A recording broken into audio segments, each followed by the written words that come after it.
Hello, ladies and gentlemen, and welcome to the Crew Beta.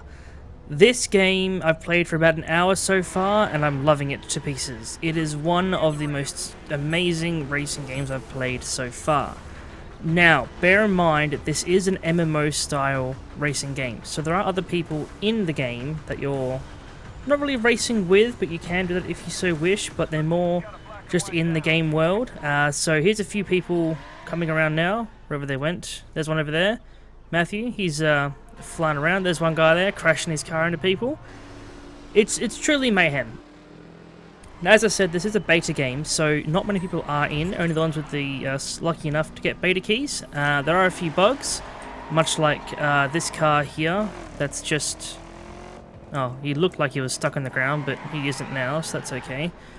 I'm just going to turn the volume down real quick. It's a little bit loud. Now, while I'm here, I'll quickly show you the options menu. It's a bit clunky to work around. What the fuck, taxi? Really? Fine. I will move my car just so I can show the menu. God, what a dick.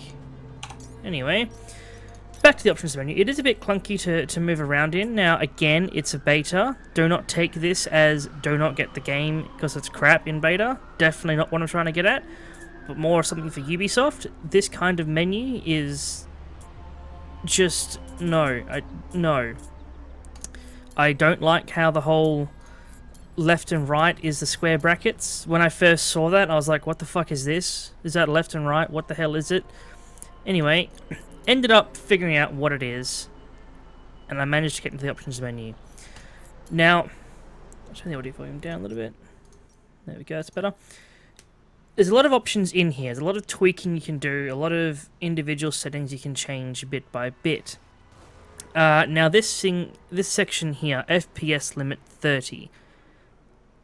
I'm not complaining at that.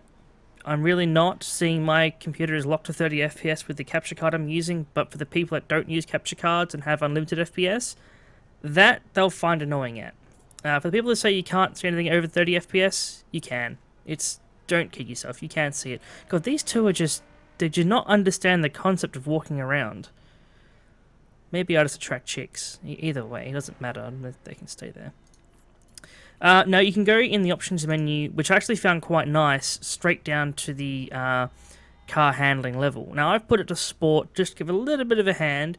You can go all driving help, hardcore with no help at all, and sport, which I think is a little bit of help, not so much. Automatic manual, nothing fancy there.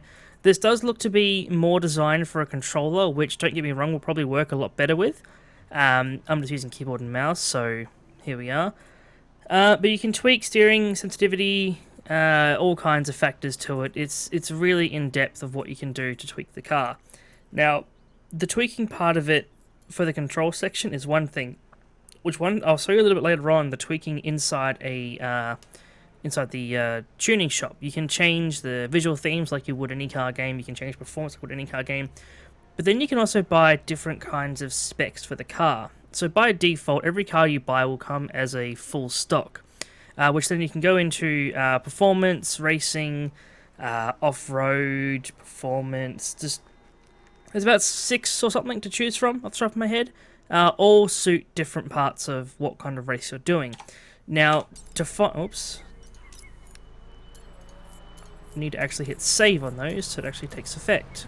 Turn that down. Yes, I do.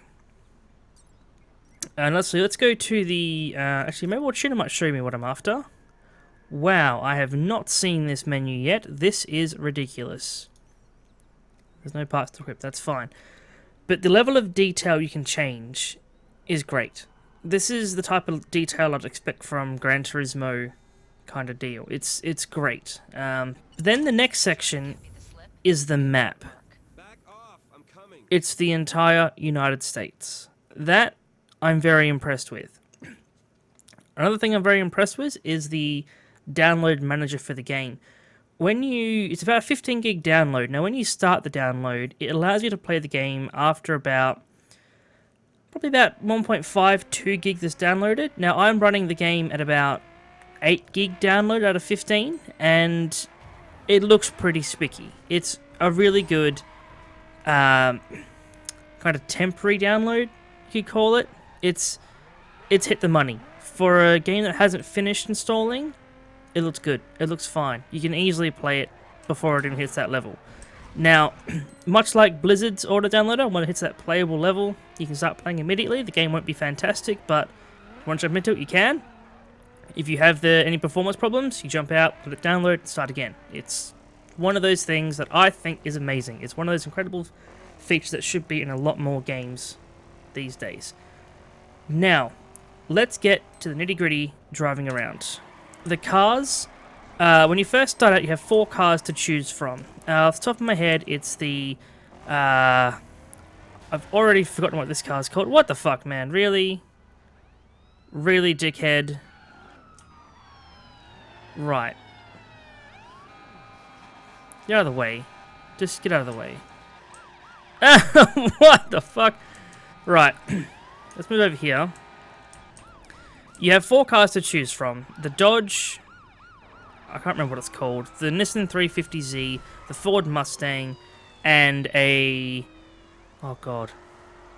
I've forgotten the last car. But anyway, all 4 of those cars, they all handle very differently. Now, when I first saw them, all I could see is the stats. Who wants to buy a car off stats? No one does. So you're allowed to test drive them. You test drive them around a quick little 3-lap track, get a feel for the car, see how they go, and I ended up choosing the Dodge car. Now, the reason behind that is I wanted to choose the 350Z. Now, the reason behind that is I've wanted one of those cars since I was about 13. When I decided to take it out on a test track, again, it's a beta, it drove like a potato on wheels. It was the most horrifying thing I've ever driven in any racing game ever. And why people are choosing it as a car, I don't know. That's my personal opinion on it. But anyway, let's not dwindle on what car does what and each and stuff and whatever. Every car, as I said, is different, handles differently, can be tweaked differently. Just the level of detail is amazing. So let's jump into this mission here that I've been waiting to do for a very long time. I need to do some form of race. The brakes don't work. Okay, that's good. Good to know. Right, so let's do this. Quick co-op not available. Solo, wiki app. Solo, let's do it. Now it looks like this race will give me a new part, which is very good. That's what I want.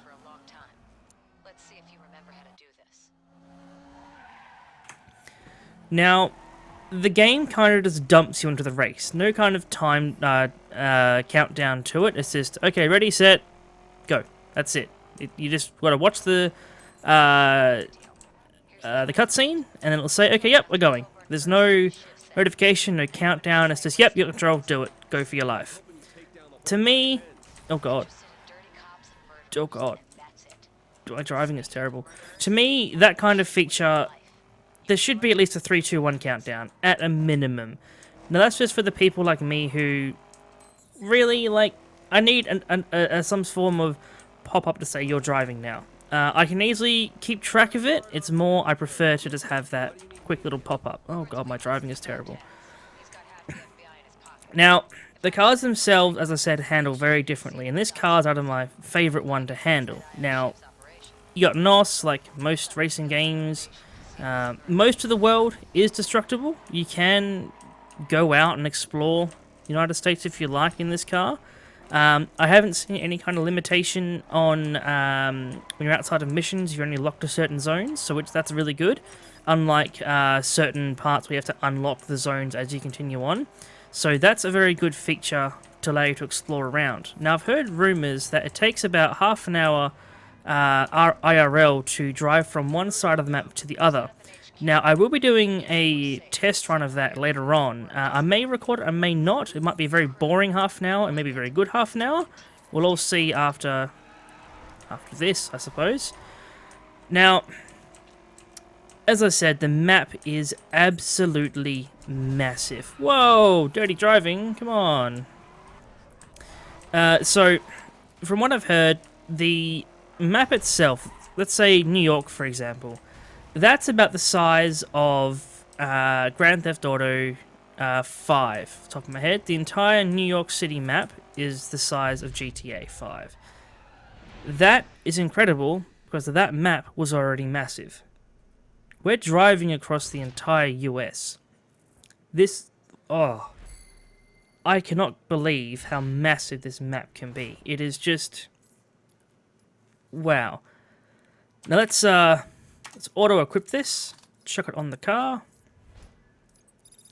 Then you start earning bucks and experience and whatnot. Pretty obvious what you use with money. You buy upgrades, you do stuff like that. It's nothing out of the ordinary. You can view how you went overall. Everyone, I came 73,000th. 73,186th. I need to up my game. That is ridiculous. That's really it to the entire race ending screen, which is it's not a lot of information, but you don't need a lot of information for that. It's more just a quick little, hey, this is how you did kind of thing. Now, so far, I've done the very first race, which you start off with a little truck, you gotta escape the police. It's more of just a get used to the controls kind of deal, but it's a good, fun experience to get you into the game. It's very interactive, it helps you out, it's straight to the point. Now, there isn't much to a racing game. It's accelerate, turn left, turn right, brake, etc.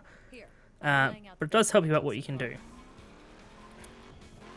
So, as I said, the game is very hands-on, which I find is very good in this type of environment where you have to...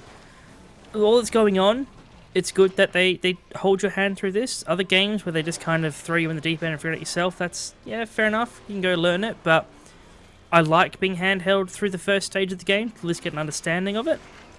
Now, stories in racing games. I really do not know what's really coming of this. Like, I like racing games to just jump in, have a race, become number one. I don't care about story. That's just me. Anyway, let's go forth and explore the workshop and see what we have to offer. If I remember correctly, this is where we can modify our car. We'll repair it first. So here we go. You get this really cool kind of skeletal view of your car while you make changes to it, which it's good. I like the whole in-depth kind of deal. I don't have anything to really install here. It's very pre-done for me.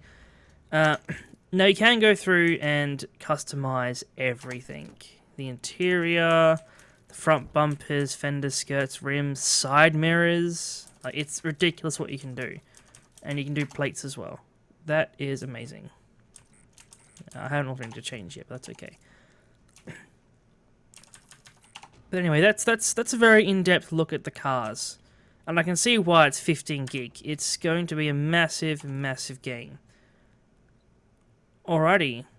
So, I finished the cruise prologue. I now need to wait until the install is finished to do any more, but you get the gist. It's open world, it's an MMO, you drive around, you do races, do the story. It's like any other racing game, really. End of the day, it really is, but by saying that, it's not anything that's bad. I see this as becoming a very good game very quickly. It is $80, it is a bit on the expensive side, and I can see why. The amount of effort that's gone into this game so far, that's well justified for them to ask for $80. Anyway, guys, I will leave this here. If you'd like to see more of the crew, or the crew beta, or any kind of setups, do some races with me or whatnot, drop me a message or leave a comment and we'll hook you up. But until next time, I will see you all later.